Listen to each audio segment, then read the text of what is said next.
Hi, എല്ലാവർക്കും നമസ്കാരം. ഞാൻ എനിക്കിവിടെ ഒരു കവിത ഇഷ്ടപ്പെട്ടപ്പോൾ ഞാനത് ചെല്ലാൻ പോകുന്നതിന് മുമ്പായിട്ട് ഞാൻ ഈ കവിത എഴുതിയ ആരാണെന്നൊന്ന് പറയാം. ഈ കവിത എഴുതിയത് പിണ്ടാണി NV പിള്ള എന്ന് പറയുന്ന ഒരു കവിയാണ് എഴുതിയേക്കുന്നത്.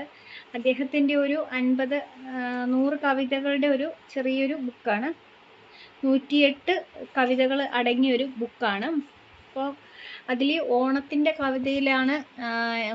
കവിതയാണ് എനിക്കിഷ്ടപ്പെട്ടത്.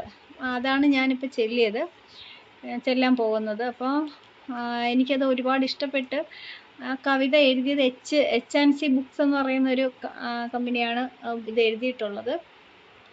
അപ്പോൾ അത് തിരിഞ്ഞായിരിക്കും നിങ്ങൾക്ക് കാണാൻ പറ്റുന്നത്. ഇപ്പോൾ ഇത് പിണ്ടാണി NV പിള്ള എന്ന് പറയുന്ന അദ്ദേഹമാണ്. അദ്ദേഹത്തിന് സ്പെഷ്യലായിട്ട് ഒരു ഓണ ആശംസകൾ അറിയിക്കുകയാണ്. എനിക്കൊരുപാട് ഇഷ്ടപ്പെട്ടു.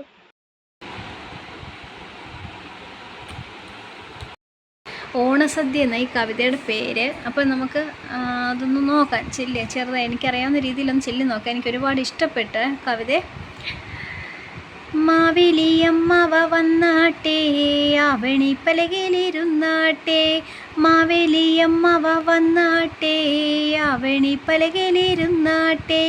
തുമ്പപ്പൂ പോലുള്ള ചോറുണ്ട്, 5-8 കൂട്ടം കറിയുണ്ട്. തുമ്പപ്പൂ പോലുള്ള ചോറുണ്ട്, 5-8 കൂട്ടം കറിയുണ്ട്. ഉപ്പേരി 4 വീതമുണ്ട്, പപ്പടമുണ്ട്, പഴമുണ്ട്. ഉപ്പേരി 4 വീതമുണ്ട്, പപ്പടമുണ്ട്, പഴമുണ്ട്. പുളിയിഞ്ചി നാരങ്ങ കറിയുണ്ട്, പാലടയുണ്ട്, പരിപ്പുണ്ട്. പുളിയിഞ്ചി നാരങ്ങ കറിയുണ്ട്, പാലടയുണ്ട്, പരിപ്പുണ്ട്. തിരുവോണ സദ്യ കഴിഞ്ഞിട്ട് വെയിലാറി മെല്ലെ മടങ്ങിയിടാം. തിരുവോണ സദ്യ കഴിഞ്ഞിട്ട് വെയിലാറി മെല്ലെ മടങ്ങിയിടാം. അപ്പോൾ ഈ കവിത എല്ലാവർക്കും ഇഷ്ടപ്പെട്ട് കാണുമെന്ന് വിചാരിക്കുന്നു. എല്ലാവർക്കും ഹാപ്പി ഓണം.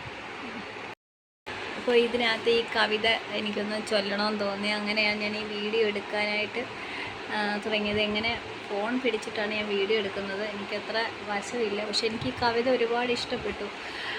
അതൊന്ന് ചൊല്ലി കേൾപ്പിക്കണമെന്ന് തോന്നി. അങ്ങനെയാണ് ഞാൻ ഈ വീഡിയോ എടുക്കുന്നത്. ഞാനിത് കവിത ഒന്ന് ചൊല്ലി കേൾപ്പിക്കാം.